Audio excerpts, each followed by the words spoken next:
जो भूग्रह जल के लिए एक टेस्ट एजेंसी होती सेंट्रल गवर्नमेंट, वो यहाँ पे टेस्ट करके गई थी मेघनगर के आसपास के ये जल के बारे में। तो उसमें उनको विषाक्त जल पाया गया था। वो रिपोर्ट आज तक सार्वजनिक नहीं की है। मैं सरकार से कहना चाहता हूं, प्रशासन से कहना चाहता हूं कि वो रिपोर्ट को सार्वजनिक करे, क्योंकि सब दबा के बैठे हैं। और मैं खुले आम ये आरोप लगा रहा हूं भारतीय जनता पार्टी की सरकार और प्रशासन पे कि सब लोग मिले हुए हैं। इतना कुछ होने के बावजूद, इतनी सारी आपदाएं, इतने पशु पक्षी मर गए, पेड़ पौधे सूख रहे हैं, फसलें खत्म हो रही है। आप क्या चाहते हो कि इंसान भी जैसा भागलपुरा में उससे कोई 10 गुना वाला इंतजार कर रहे हो क्या? आप क्यों कार्रवाई नहीं कर रहे? और आज मैं आपके माध्यम से सरकार और प्रशासन को ये मतलब ये चेतावनी दे रहा हूं कि अगर इसका समय से निराकरण नहीं किया तो ये जो आंदोलन 27 सितंबर से किया था उसमें तो हमारे जीतू पटवारी जी और आए थे। अगले आंदोलन में देशव्यापी आंदोलन मेघनगर में होगा और उसमें हमारे नेता राहुल गांधी जी भी आएंगे। सरकार समय रहते चेत जाए, हम नहीं चाहते। और दूसरी बात, मेघनगर में केमिकल प्लांट को आपने जितनी परमिशन दी, हमने वो भी पूछा था कि आपने उनको सबको अपने खुद के यहाँ जो केमिकल के लिए ट्रीटमेंट प्लांट होता है उसके लिए कितनी बार नोटिस दिया? और केमिकल प्लांट का जो ट्रीटमेंट प्लांट है वो खाली दिखाने के लिए है क्या? वहां पे क्यों ये केमिकल प्लांट वाले अपना वेस्ट नहीं भेज रहे हैं और वो सब नालियों में जा रहा है, पानी आसपास जा रहा है? ये सब क्यों हो रहा है?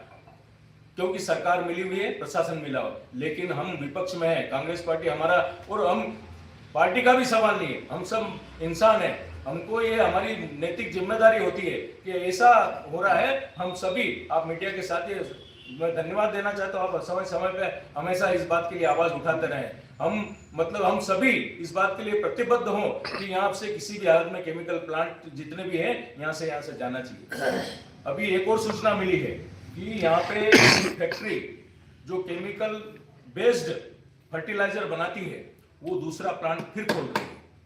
और हम उस फैक्ट्री वाले को भी, प्रशासन को भी ये चेतावनी दे रहे हैं कि अगर ऐसा हुआ तो हमारे हजारों लोग, हजारों आदिवासी भाई वहां उस फैक्ट्री जहां पे खोलने जा रहे हैं वहां बैठेंगे कि जब तक केमिकल फैक्ट्रियों का ये वेस्ट का निराकरण नहीं होता हम किसी भी फैक्ट्री को यहाँ पे खुलने नहीं देंगे। कितनी बुरी स्थिति में आज आ चुके हैं हम, लेकिन सरकार जो है उसके कोई जू नहीं रह रही है। सीधी सीधी बात है, सब मिले हुए, लेकिन हम कड़ा आंदोलन करेंगे इसके लिए। और भागीरथपुरा के लिए कल 11 तारीख को कांग्रेस पार्टी द्वारा एक पैदल मार्च इस गूंगी, अंधी, बहरी सरकार को जगाने के लिए किया जा रहा है। देशव्यापी हमारे सब लीडर और आदरणीय जीतू पटवारी जी, कांतिलाल भूरिया जी, हमारे सभी विधायक, सारे कांग्रेस के हजारों कार्यकर्ता कल वहां पे पहुंच रहे हैं। और कल वहां पे एक बहुत बड़ा पैदल मार्च इसी के लिए हो रहा है। लेकिन सबसे ज्यादा उसके साथ वहां का दुख तो हमको है ही, लेकिन ये हमको बहुत डर है कि यहाँ पे मेघनगर में कोई बहुत बड़ा हादसा न हो जाए।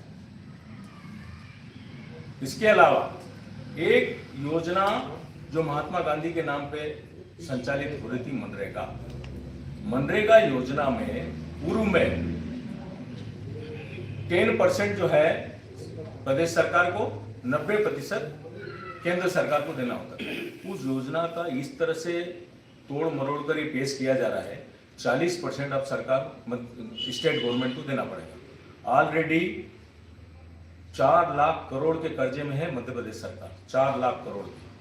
और इस योजना से 5000 करोड़ का अतिरिक्त बोझ उस पर पड़ेगा प्रति वर्ष, 5000 करोड़ का। तो कैसे ये योजना संचालित होगी, जिसके ऊपर हमारे जितने मजदूर भाई बहन यहाँ पे उस जीवन यापन करते हैं उस योजना के माध्यम से, उसमें ये फिर योजना आगे कैसे चलेगी? ये बहुत सोची समझी साजिश है। धीरे धीरे इस योजना को केंद्र सरकार खत्म करना चाहती है।